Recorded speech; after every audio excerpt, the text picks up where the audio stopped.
You're 16 years old. Someone hands you $20. You immediately think about what you can buy. A meal, a shirt, a game, or something else. But you know in America, 15.5 million teenagers are broke because they're poor. It includes many factors, but if you want to come across these people, here's the problem. No one teaches you how money actually works when you're young. They teach you how to spend it. You know what I mean? I'm gonna tell you 8 rules or principles that are gonna change your life. This video is about your life. Not how to get rich quick, not how to budget every penny, just how to not be broke for the rest of your life. And this video will forever change your life because you'll earn more later, but because you can learn the rules now before the mistakes cost you years. So let's get into it. 8 rules, the kind of thing you can actually follow without hating your life. Rule number 1, if you can't buy it twice, you can't afford it once. You have $100, you see something for $80. You can technically buy it, you have the money, but can you buy it twice? No, which means you can't actually afford it. This rule does 2 things. First, it forces you to only buy things that cost half or less of what you have, which means you'll always have money left over, always. Second, it kills impulse purchases instantly, because most things you want to buy you definitely can't afford twice. That $80 pair of shoes? Not happening. That $50 video game? Maybe. That $10 meal? Sure. It's not about being cheap, it's about being honest. Most teenagers are broke because they spend everything they have. This rule makes sure you never do that. And from this, which comes our second rule, your first $100 is your hardest. Your first $1,000 is your most important. Getting to $100 saved feels impossible when you're starting from zero. Every dollar matters. Every purchase fights against it. You feel like you're crawling. But something shifts once you hit 100, then 200, then 500. The momentum builds. You start seeing money as something that grows instead of something that disappears. Your first $1,000 is a psychological threshold. It's the point where you stop feeling broke and start feeling like you have options. And once you have options, everything changes. Here's the thing, that first $1,000 won't change your life practically. You can't retire on it, or you can't buy a car. It's not enough for anything big, but it changes how you see yourself. You're not someone who's always empty, you're someone who has a cushion, and that shift in identity is worth more than the money itself. So focus on that. Get to 100 as fast as possible. Then get to 1,000. Don't spend it, don't touch it, just build it. Rule number 3, never pay full price for anything that will be cheaper later. Phones, clothes, games, subscriptions, almost everything you want right now will be cheaper in 6 months, or on sale next week, or available used. The new iPhone drops, everyone lines up, pays full price, $1,000. You wait 3 months, it's $800. You wait 6 months, it's $600. You wait a year and buy last year's model, it's $400. Same phone, same features, you saved $600 by not caring about having it first. This applies to everything.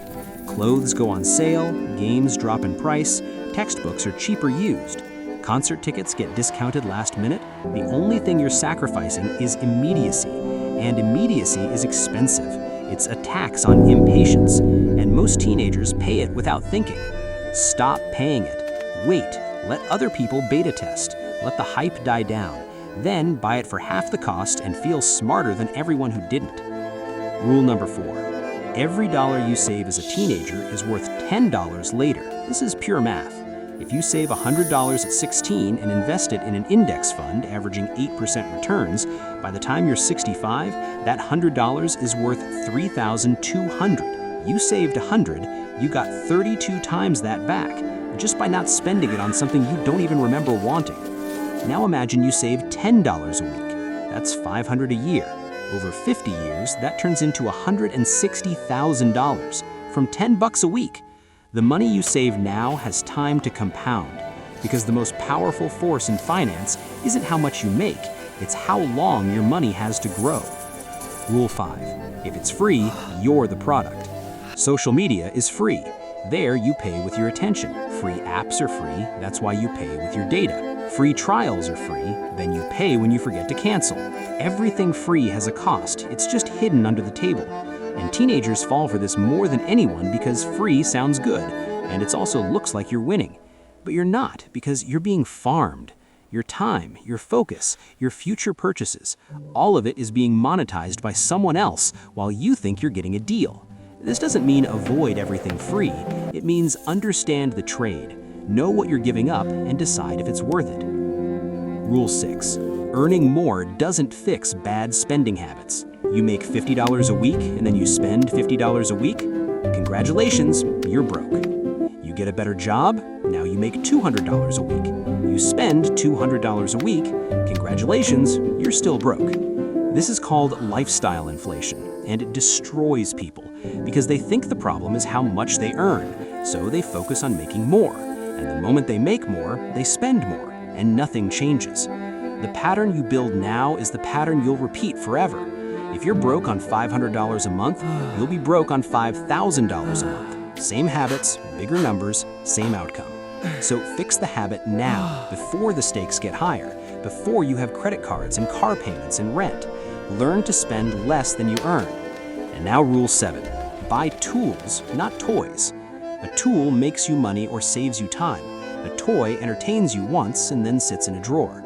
A laptop is a tool if you use it to learn skills or freelance or create something. It's a toy if you only use it for Netflix and Instagram. A camera is a tool if you're building a portfolio or starting a side hustle.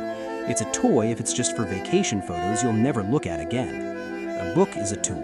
A course is a tool. Software that helps you work faster is a tool. The newest gaming console is a toy. The 50th pair of sneakers is a toy. The limited edition thing you'll never use is a toy. Teenagers spend most of their money on toys. The shift from toys to tools is the shift from consumption to production, and production is how you stop being broke. Rule 8. The best time to learn about money is before you need it. Most people learn about credit cards after they're in debt. They learn about investing after they've wasted 10 years.